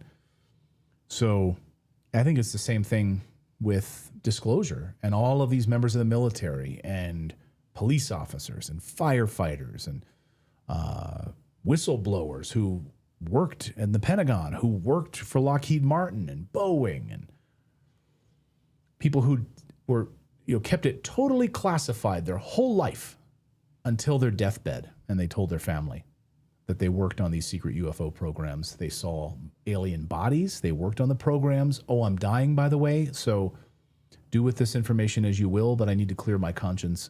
And they pass away 2 days later. So it's just too much for people to handle. I don't know. I think it's really interesting, though. I think it's... What do you think about that, Philip? You were the one that sent me this. Yeah, I thought that article is definitely worth reading. Anybody that's interested in the topic, just the cognitive dissonance and just how it's really just kind of amazing that we've got this what could potentially be the greatest discovery in human history, and we're just kind of like, eh. It's like, I know it's crazy, and I guess for people it'll have to be like one of those Tom Cruise moments in that one movie when the craft finally comes down, because I have friends that are like, yeah, but why has no one talked about this? Or why? I'm like, all sorts of people have talked about it. There's whole books written on it. You could literally fill up an entire almost library. a century. Yeah, you could fill up a freaking library with all of the materials and eyewitness accounts and declassified documents. Do you think it's just because you're just choosing to ignore it? Is my point. Well, do you think it's just because we've been duped so many times that some people are just like, yeah, I'm like anything they say now, I'm just not going to buy into because when have they ever told us the truth about anything? And I know that there's third parties, but it's like you always have to look outside. It's not like the mainstream media is on this really hardcore, or you're getting some things from the government, but I just feel like people are jaded because we get so much information that's not true. It's like, how do we sift through it? Yeah, but I'm not talking about us, but yeah, but why this topic though? Because right now they're force feeding people on CNN about going to war with Iran, and Fox News. They're trying to push this anti-Semitism narrative right now. They're actively pushing this, because they know that it works, right? They're trying to push this disinformation. This is why this topic? Really? But if you look at how they actively, I think it really speaks to how good they are at propaganda, that sort of exactly. altering the way we think about things, because they did such a good job for so long of making us all think anybody that said anything like this was crazy. Well, right, and they just yeah. There's a whole book written about it called Mirage Men. Of course, this was a whole program, of course, to anyone that saw right after Roswell and the Roswell crash. When they recovered the craft, when they recovered the bodies, pieces of it were, of course, taken to Wright-Patterson Air Force Base. The other pieces, I think, were taken into Kansas. So different, the bodies were taken one place, the craft was taken other places, the multiple craft, the multiple bodies, all of that. Excuse me. And then it was published. It went out on radio that they had that the Air Force had recovered. At Roswell had recovered a UFO, a downed saucer. And then, of course, they had to quickly walk it back, and then they changed the narrative, and then it was just a weather balloon, and it wasn't. And then they had Jesse Marcel there holding that piece of fabric that looked like he was there. They made him pose with a picture of a piece of weather balloon, a piece of tinfoil. And he was furious till his dying day about that's not what he saw at all. The metals that he held in his hand after the crash, they were so light, and when he would crimple them up, they sprung back fully in form. So, he was lying. He's like, I have to pose with this photo and then push this photo out that ended up, getting published.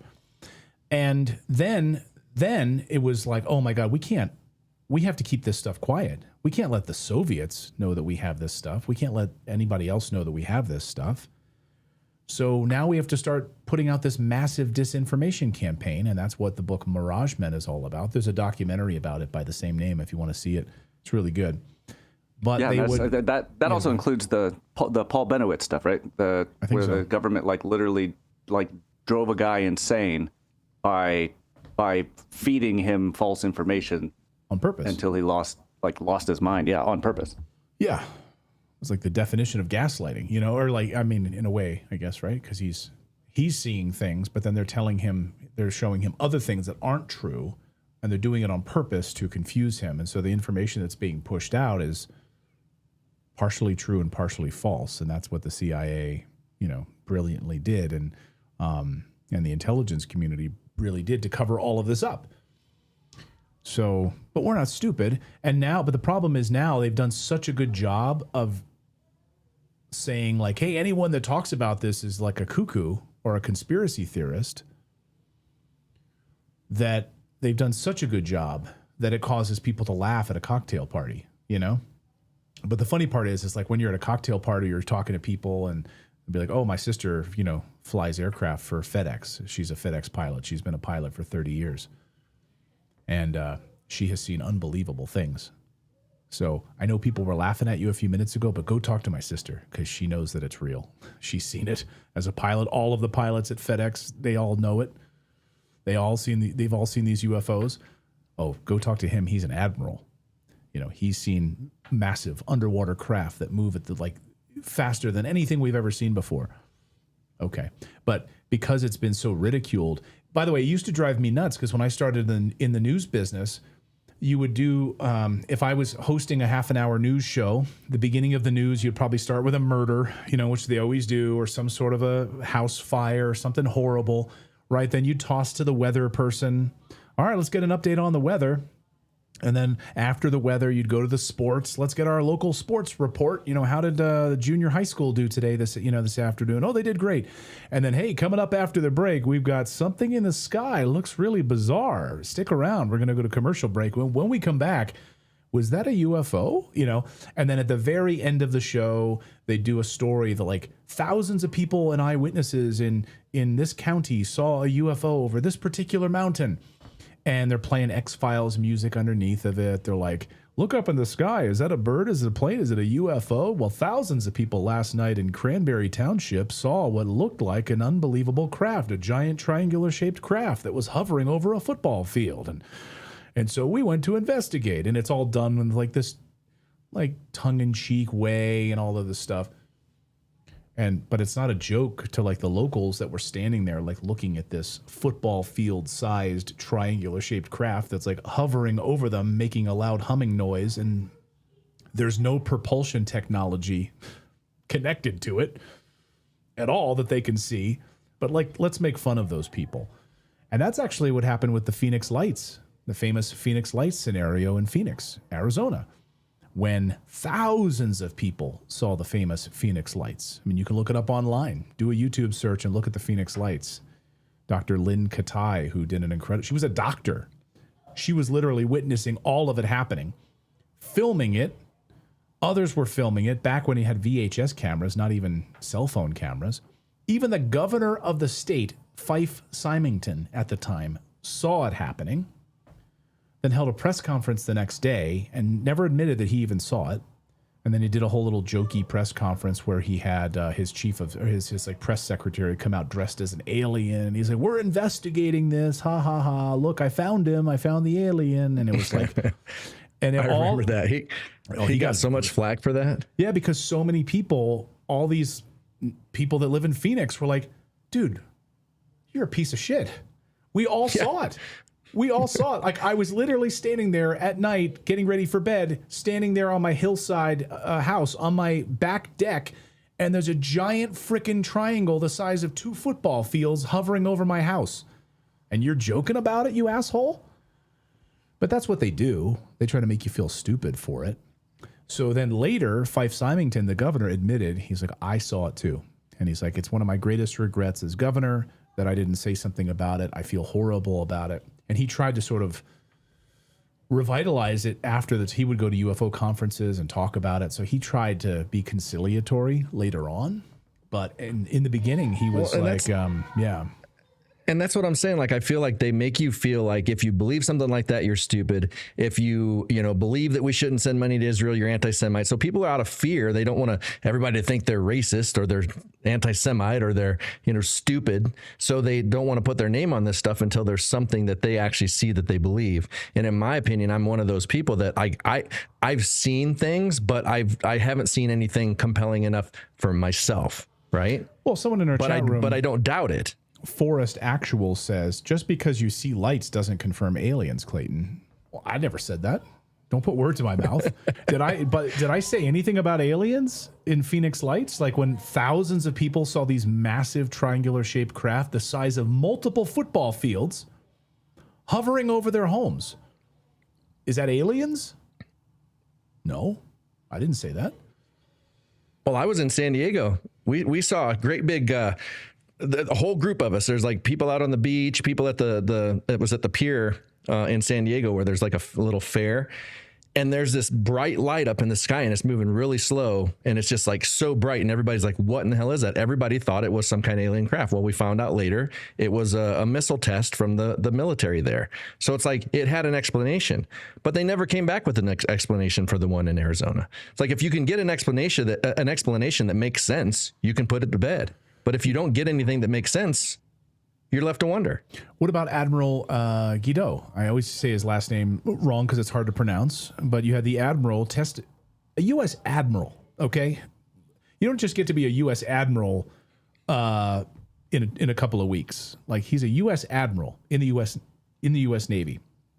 He's testifying before Congress that the craft that they are seeing underwater is inexplicable, that we in the United States government, to his knowledge, as a U.S. Admiral, don't have any technology where these massive, I mean, I'm talking 5 football fields in length craft under the ocean that can travel at speeds that nothing we have can travel at. I'm not saying it's aliens, but I'm wondering where the hell we got that technology from. Because if you think we just like came up with it on our own, come on, you're not an idiot, right? So I'm not saying that what you're seeing there has anything to do with aliens. It's probably reverse engineered from aliens. But all that to say, of course there's aliens. I mean, give me a break. It's on the congressional record at this point. Like, we have bodies of aliens that the U.S. government has, and it's on the congressional record, told before Congress from multiple members of the U.S. military and whistleblowers who've come forward on it. So, yeah, I don't know what the Phoenix Lights were. Maybe it was all out of Area 51, and they were just testing these giant triangular-shaped craft that we have in our possession, which are massive. They're massive. They can cloak. I don't know, but they're size of multiple football fields in length that can hover over and do all of this. What are they? I don't know. I would love to know, though. Maybe we'll get some answers. Maybe we'll get some answers soon, I'm hoping. By the way, I should mention that Friday, I think I'm going to go out on a limb and say this is the most important interview that I've ever done here on Redacted, or one of the most important interviews that I've ever done. And it's, to me, the most eye-opening and kind of jaw-dropping interview that I've ever done. And we're going to air it on Friday, part 1. And because it's actually long, it's probably about 2.5 hours. We're going to break it up into 2 parts, so Friday and Saturday. So hopefully you're subscribed to the Redacted newsletter, which is totally free. Please subscribe to it, because we're going to send out an email on Friday to you. Just go to redacted.inc is the place to go just to sign up for our newsletter. Again, it's totally free, but we're going to send out a newsletter on Friday, kind of laying it out, and we will link you to the video as we premiere that interview on Friday. This is an interview in many ways I've been working on for a few years here on this show, trying to make this happen, and we made it happen this week. And I think it's going to be huge. I think it's really important, and it's all related to this subject, by the way. Yeah, that's all I'll say about that. So Friday on that. So let me take some of your super chats here in a second. I think we got a few of them. Any questions you guys have? But first, right now, we are being poisoned, right? Every day we're exposed to more chemicals sprayed into our skies, leaching into our food, polluting our air and water, from pesticides, heavy metals to hormone disruptors. It's all there. But there's something you can do to fight back, and it starts in your gut. And our friends from Brightcore have made something called Kimchi 1. And I take it every day. I take 2 capsules every day. It contains over 900 strains of beneficial probiotics. Yes, kimchi. It helps flush out toxins, restore gut balance, and support your immune system. When your gut is strong, your body can resist this stuff. You'll feel the difference. Better digestion, more energy, clearer thinking. I can tell you that is absolutely the truth. Stronger immunity. You know, a few weeks ago, like the whole house got sick, all the kids got sick, and I didn't. I didn't get sick. They were down and out for like a week. We had to take them to urgent care. My daughter got influenza A. We had to take her to urgent care. Guess what? I didn't get sick at all. I don't know. Is it because my immune system is stronger? Is it because I don't know. I don't know. I'm not saying they're related, but all I'm saying is with a house full of kids, if you don't get sick, something's going on there, right? So Kimchi 1 is all natural, non-GMO, dairy-free, gluten-free, and 100% made in the United States by a company that actually cares about your health. Today, you can get 25% off your order by using the code REDACTED. Just go to mybrightcore.com/redacted. And here's the best part, though. If you want to get 50% off, call them. They have an 800 number. It's 888-404-6312, and you get up to 50% off and free shipping just by calling them. And on top of that, they're going to give you a free bottle of vitamin D3 with your order. Again, I use this every day, and I personally, I just paid for it. I just bought my I bought a 6-pack of them the other day, and I gave them a call, and I don't like pull strings. Hey, do you know who I am from Redacted? I just called them and used our code. I got our discount. I ordered it and paid for it myself, and I have it shipped right to my house. So I use it every day. I absolutely love it. I'm telling you, it's a game changer. Go to mybrightcore.com/redacted or call them to get 50% off. 888-404-6312. What supplements do you guys take? Do you guys take like vitamin D3, K, vitamin K? I take D, C, magnesium. Oh man, I can never remember the name of the other one. It starts with an H. It's some kind of hay thing. I can't remember. Yeah, I take magnesium also. Hatch chilies. Vitamin D3. Hold on, I'm gonna get it in 1 second. Hatch chilies. ShamWow. Texas says kimchi is from Korea. Yes, it is. Well, I don't know kimchi. Well, is that what the origin of it? Is it originally from Korea? Yes. Yeah, it's like the Korean food. Yeah.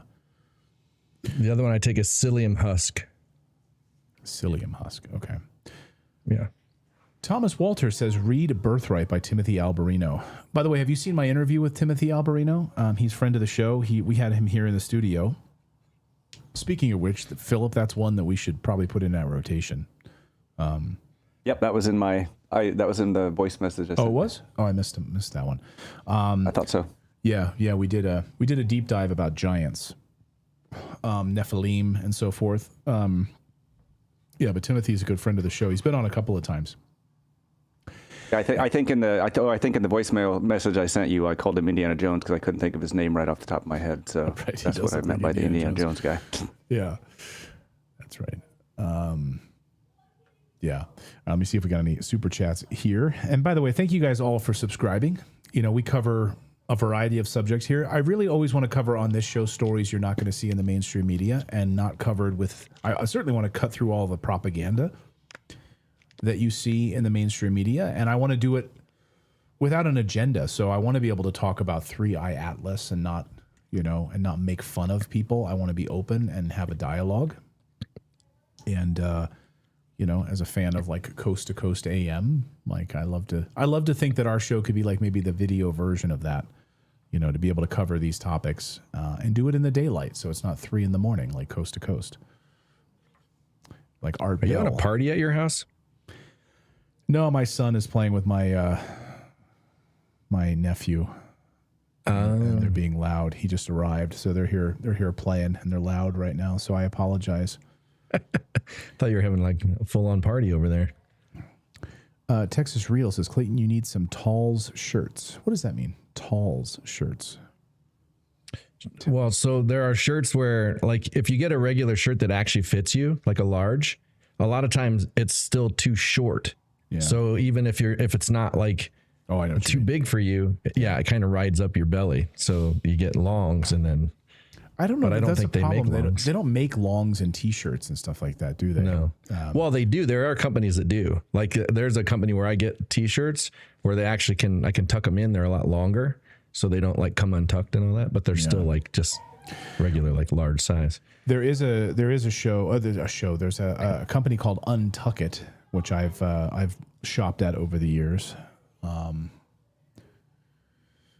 I knew a man from Untuck It.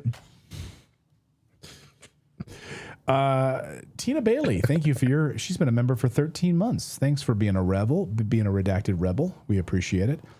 By the way, try this. If you guys aren't subscribed, is it subscribed or become a member? If they subscribe right now, their name will pop up on the screen. Is that right? If they subscribe, yes. So if you guys subscribe, your name will pop up here on the big screen right here. So let's see who will be the next to subscribe. It's free to subscribe, by the way. Thank you, Battle for Disclosure Now. I appreciate that. Happy holidays to all, says Brad Rainwater. Thank you. Joe says, hey, back to the important questions, Clayton. Are you looking forward to Deus Ex Remaster? Well, I've never played the original, so I'd love to actually play that. Yeah, I just did, by the way, on my gaming channel, yes, because I like to wind down and play some games. It's one of my favorite ways to relax. That and playing guitar, I really find, like, oh my God, be transported when I'm like, sometimes I'll sit there and play and I'll be like 2 hours go by and I'm like, oh my gosh, was I just playing guitar for 2 hours? But yeah, I have a gaming channel and I like to, and that's just called Clayton Morris. That's my other channel. And I just did a whole deep dive review of Metroid Prime 4 Beyond. I just finished it, 100%ed that game. So check that out if you're interested. Let's see. Chili Pepper says, we're told to be anti-Russian. Yeah, we're told a lot of stuff, right? Jolly Lollipop says, everything is fake and gay. That's true. Candace. Yeah. Supreme Steve says it was a Muslim that stopped one of the shooters at Bondi. Yeah, you know what's funny is, like, they did that Fox report today and they never mentioned, and then they tossed to a clip of President Trump talking about that guy tackling that other guy. They never mentioned that the guy was Muslim. You know why? No, Netanyahu immediately said he was Jewish. Right. He's like, another Jew tackled this guy, and we're proud. No, he wasn't Jewish. He was Muslim. The Muslim guy tackled the other Muslim, but okay, don't let facts get in the way of that. Would not go with their narrative. With your narrative for sure. Wait, he was a Muslim. Kill the story. Kill the story. Right. Just Say Julie says, you're all my favorite people to watch at 4 p.m. Thank you for your $4.99 super chat with your afternoon coffee. Thank you for all you do. Thank you, Julie. Merry Christmas, Redacted from Soul Jar Studios. Thank you for your 20-pound super chat from the UK. Thank you, Soul Jar. I think that's pounds, yeah. Thanks for all your hard work this year, plus Natalie is fire. Yes, or hot, I don't know. Fire or hot, that emoji works both ways. Sneaky Fox Jr., what about the people who are on Social Security and Social Security disability? Oh, regarding the economy. I don't know exactly, Sneaky Fox, but I mean, it's very, very difficult. How do people pay for anything right now? Wolf's Watch, thank you for your $20 super chat. Says, banning the United States for anti-Semitism for criticizing the Zionist regime movement for needless killings, land grabbing that violates international law, is totally unjust and violates our Fourth Amendment. I'm just going to say the emperor has no clothes on. A lot of Americans are pissed right now. A lot of real Americans are upset. They're fed up with this whole anti-Semitism censorship complex. They can't stand it anymore. And I'm wearing the same outfit as the emperor. Just keep your clothes on. User Magnolia says, if divine favor is earned by birth alone, then morality is reduced to a lottery, and purposes of the unchosen become a cosmic injustice. Such a design reflects to not sacred will, but humans writ large upon the heavens. Thank you, User Magnolia. It's like poetic.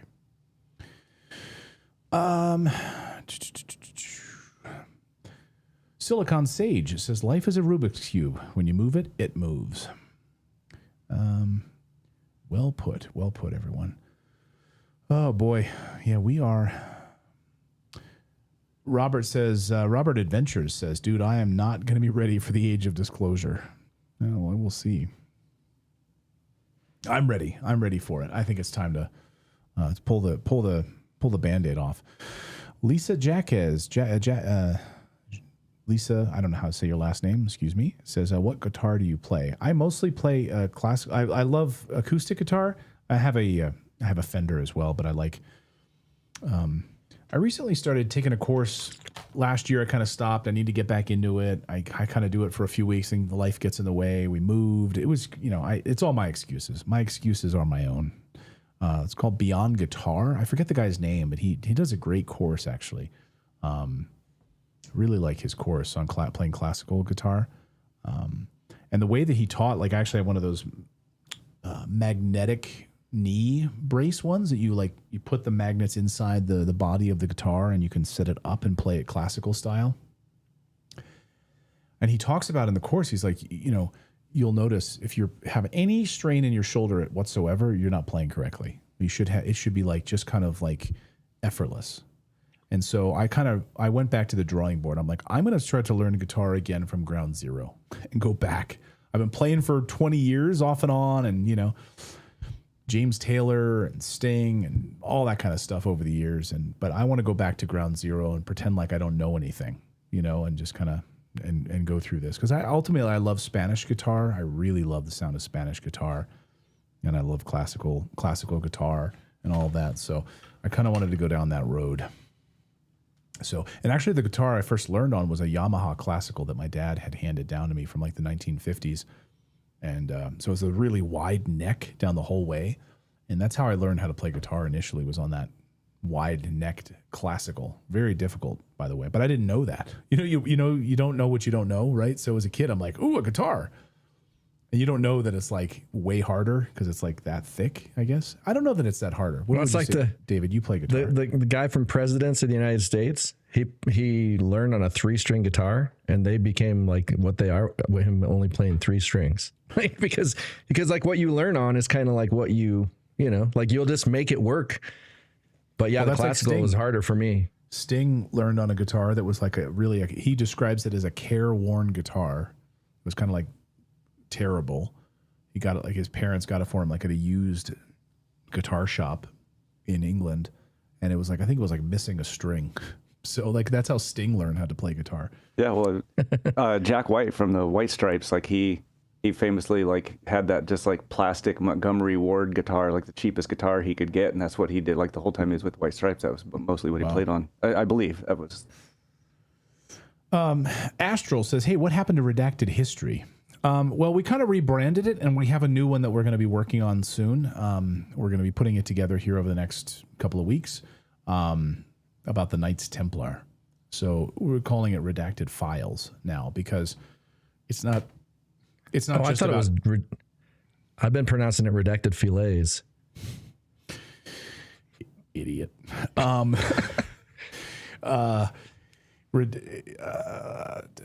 It reminds me of growing up. It's not just about history, you're going to say. Yeah, it's not just about history. It's about like paranormal. It's about just, yes, it could be about history, but it's more, I think the title encapsulates more of that. So yeah, we have that one that we're working on soon. So we got a lot of great stuff coming up for you during the break, by the way. All right, everyone. Thank you guys for subscribing. We'll be back here at 4 p.m. Eastern time tomorrow. We've got a couple of great guests lined up for you tomorrow. So have a great night, everyone. Thanks for subscribing, and be safe out there.